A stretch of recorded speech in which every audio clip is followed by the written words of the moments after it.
Over the past 6 months, I spent my time traveling. I think I've done 60,000 miles, but without leaving my desk. And the reason I can do that is because I'm actually two people. I look like one person, but I'm two people. I'm Eddie, who's here, and at the same time, my alter ego is a big green boxy avatar nicknamed Cyber Frank. So that's what I spend my time doing. I'd like to start, if it's possible, with a test, because I do business stuff, so it's important that we focus on outcomes. And then I struggled because I was thinking to myself, what should I talk? What should I do? It's a TED audience. It's got to be stretching. How am I going to be? So I just hope I've got the level of difficulty right. So let's just walk our way through this. Please could you work this through? Maybe you can shout out the answer if you like. The question is, which of these two horizontal lines is longer? The answer is? The same. No, they're not the same. They're not the same. The top one is 10% longer than the bottom one. So why did you tell me they were the same? Do you remember when we were kids at school, about that big, they played the same trick on us? It was to teach us parallax, do you remember? And you said, it's the same! And you got it wrong. You remember? And you learned the answer. You've carried this answer in your head for 10, 20, 30, 40 years. The answer is the same. The answer is the same. So when Eddie asks you what the lengths are, you say they're the same. But they're not the same because I've changed it. And this is what I'm trying to explain has happened to us in the 21st century. Somebody or something has changed the rules about how our world works. When I'm joking, I try and explain it happened at midnight, you see, while we were asleep. But it was midnight 15 years ago. Okay? You didn't notice it? But basically what they do is they switched all the rules around so that the way to successfully run a business, an organization, or even a country has been deleted, flipped. And there's a completely new, you think I'm joking, don't you? There's a completely new set of rules in operation. Did you notice that? I mean, you missed this one. You probably, no, you didn't. Okay. My simple idea is that what's happened is the real 21st century around us isn't so obvious to us. So instead, we spend our time responding rationally to a world which we understand and recognize, but which no longer exists. You don't believe me, do you? Okay. So let me take you on a little journey of many of the things I don't understand. If you search Amazon for the word creativity, you'll discover something like 90,000 books. If you go on Google and you look for innovation plus creativity, you get 30 million hits. If you add the word consultant, it doubles to 60 million. Are you with me? And yet, statistically, what you discover is about 1 in 100,000 ideas is found making money or delivering benefits 2 years after its inception. Makes no sense. Companies make their expensive executives spend ages carefully preparing forecasts and budgets, which are obsolete or need changes before they can be published. How is that possible? If you look at the visions we have, the visions of how we're going to change the world, the key thing is implementation. We have the vision, we've got to make it happen.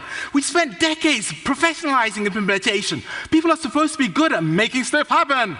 However, if I use as an example, a family of 5 going on holiday, if you can imagine this, all the way from London, all the way across to Hong Kong. What I want you to think about is their budget is only £3,000, it's expensive.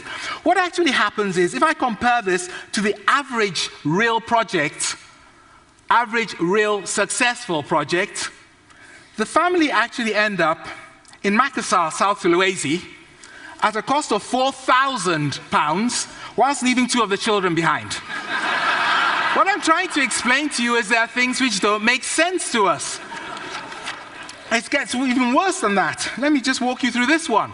This is a quote, and I'll just pick words out of it. It says, I'll put on the voice, "In summary, Your Majesty, the failure to foresee the timing, extent, and severity of the crisis was due to the lack of creativity in the number of bright minds," or something like that. This was a group of eminent economists apologizing to the Queen of England for when she asked the question, "Why did no one tell us that the crisis was coming?" I'll never get my knighthood. I'll never get my knighthood. That's not the important point. The thing you have to remember is these are eminent economists, some of the smartest people on the planet. Do you see the challenge? It's scary. My friend and mentor, Tim Brown of IDEO, he explains that design must get big. And he's right. He wisely explains this to us. He says design thinking must tackle big systems for the challenges we have. He's absolutely right. And then I asked myself, why was it ever small? Isn't it weird? You know, if collaboration is so cool, if cross-functional working is so amazing, why did we build these huge hierarchies? What's going on? You see, I think what's happened, perhaps, is that we've not noticed that change I described earlier. What we do know is that the world has accelerated. Cyberspace moves everything at the speed of light. Technology accelerates things exponentially. So if this is now and that's the past, and we start thinking about change, you know, all governments are seeking change. You're here seeking change. Everybody's after change. It's really cool. So what happens is we get this wonderful whooshing acceleration and change. The speed is accelerating. That's not the only thing. At the same time as we've done that, we've done something really weird. We've doubled the population in 40 years, put half of them in cities, then connected them all up so they can interact. The density of the interaction of human beings is amazing. There are charts which show all these movements of information. That density of information is amazing. And then we've done a third thing.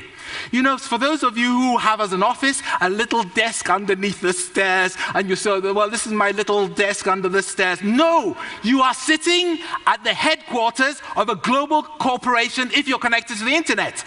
What's happened is we've changed the scale.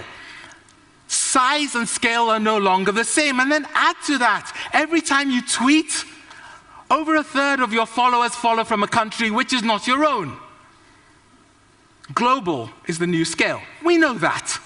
And so people say things like, the world is now a turbulent place. Have you heard them saying things like that? And they use it as a metaphor. Have you come across this?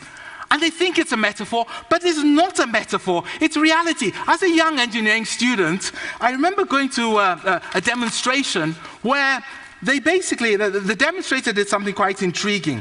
What he did was, he got a transparent pipe. Have you seen this demonstration before? He attached it to a tap.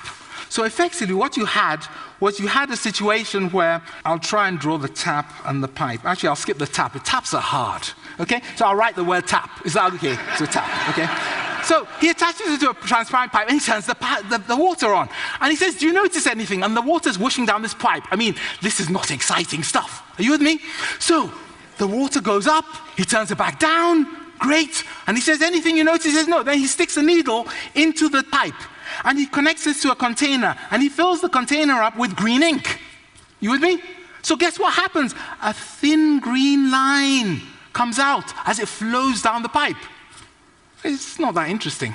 And then he turns the water up a bit, so it starts coming back in, and nothing changes. So he's changing the flow of the water, but it's just a boring green line. He adds some more, and then something weird happens. There's this little flicker. And then as he turns it ever so slightly more, the whole of that green line disappears, and instead there are these little sort of inky dust devils close to the needle. They're called eddies, not me. And they're violently dispersing the ink so that it actually gets diluted out and the color is gone. What's happened in this world of pipe is somebody has flipped it. They've changed the rules from laminar to turbulent. All the rules are gone. In that environment, instantly all the possibilities which turbulence brings are available. And it's not the same as laminar. And if we didn't have that green ink, you'd never notice. And I think this is our challenge, because somebody has actually increased, and it's probably you guys with all your tech and stuff, the speed, the scale, and the density of interaction. Now, how do we cope and deal with that? Well, we could just call it turbulent, or we could try and learn. Yes, learn, but I know you guys grew up in the days when there were actually these things called correct answers. Because of the answer you gave me to the horizontal life puzzle, and you believe it will last forever. So I'll put a little line up here which represents learning, and that's how we used to do it. We could see things, understand them, take the time to put them into practice. Out here is the world. Now, what's happened to our pace of learning as the world has accelerated? Well, if you work for a corporation, you'll discover it's quite difficult to work on stuff which your boss doesn't approve of, isn't in the strategy, and anyway, you've got to go through your monthly meetings. If you work in an institution, one day you will get them to make that decision. And if you work in a market where people believe in cycles, it's even funnier, because you have to wait all the way for the cycle to fail before you go, there's something wrong. Are you with me? So it's likely that the line in terms of learning is pretty flat. You with me? This point over here, the point at which the lines cross over, the pace of change overtakes the pace of learning. And for me, that is what I was describing when I was telling you about midnight. So what does it do to us? Well, it completely transforms what we have to do. Many mistakes we make. We solve last year's problems without thinking about the future. If you try and think about it, the things you're solving now, what problems are they going to bring in the future? If you haven't understood the world you're living in, it's almost impossible to be absolutely certain that what you're going to deliver fits. I'll give you an example, a quick one.